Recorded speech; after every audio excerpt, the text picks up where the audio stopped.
때문에 양손에 검찰과 공수처 두 개의 칼을 들고 있는 거죠.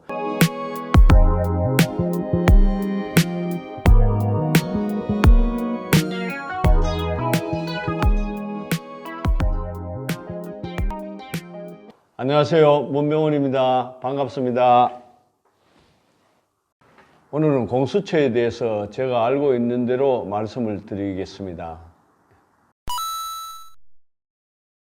예, 막스 베버가 제시했듯이 국가는 국민들에게 합법적으로 물리적인 행사를 할 수 있는 주체라고 말했습니다. 최근에 이게 공수처, 근데 고위공직자 비리수사처죠. 이것을 이제 찬반 양론이 되고 있는데요. 저는 일단 여기 대해서는 제 개인적 입장으로서는 반대입니다. 왜 반대냐?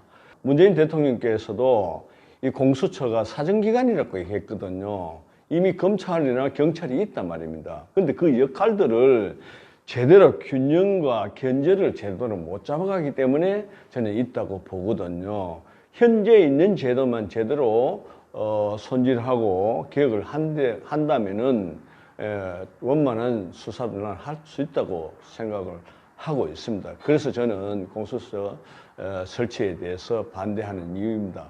공수처를 우리가 사실 이게 되면 마치 이게 되면 검찰 개혁이 다 되는 걸로 생각하는 분들이 많습니다. 검찰 개혁하고 공수처 설치하고는 별개로 생각하셔야 됩니다. 하나의 사정기관이 더 생긴다고 생각하면 되거든요. 그럼 뭐 여기 보면은 우리가 조직 구조를 보면은 어떻게 되어 있나 하면은 공수처 설치를 대통령 직속기구로 하거든요. 그럼 마음만 먹으면은 언제든지 이걸 휘두를 수 있는 거죠. 물론 그래서는 안 되겠지만은 사실 우리나라 검찰이 중립성을 못 지켰기 때문에 정치 신여라는 말을 들어왔잖아요. 정권 바뀔 때마다 이렇게 그 정권의 눈치를 보고 정권의 입맛에 맞게 수사를 할 때도 많이 있었단 말입니다. 다 그런 건 아니지만은 그렇기 때문에 문제가 된 거거든요. 검찰의 중립성만 제대로 보장이 되어도 저는 이런 문제가 없다라고 생각됩니다. 그러면 그 공수처 처장이 임명되면은 처장의 임기가 지금 3년으로 되어 있거든요. 3년으로 되어 있는데 그 밑에 또 차장이 임명이 됩니다. 차장은 처장의 제청으로 또 대통령이 임명하고 그 다음에 또 검사를 또 추천을 합니다. 마찬가지로 처장과 차장의 제청으로 대통령이 다 임명을 하죠. 그럼 뭐 정원이 정확한 건 뭔데 50명으로 기준을 봤을 때 현재 검사를 25명 이하로 추천을 하고 민변에서 25% 그러니까 정말 50% 이상을 다시 말씀드리면 현직 검사를 50% 이하로 추천하고 민변에서 50% 이상을 추천한다는 거죠. 근데 여기서 우리가 잘 생각해야 되는 것은 현직 검사들은 임기가 정년이 보장이 되어 있잖아요. 그죠? 근데 정년이 보장돼 결국 자기가 어떤 범죄를 저지르거나 그 사표를 내지 않는 이상 정년까지 검사로서 역할을 할 수 있습니다. 근데 공수처는 그렇지 않다는 거죠.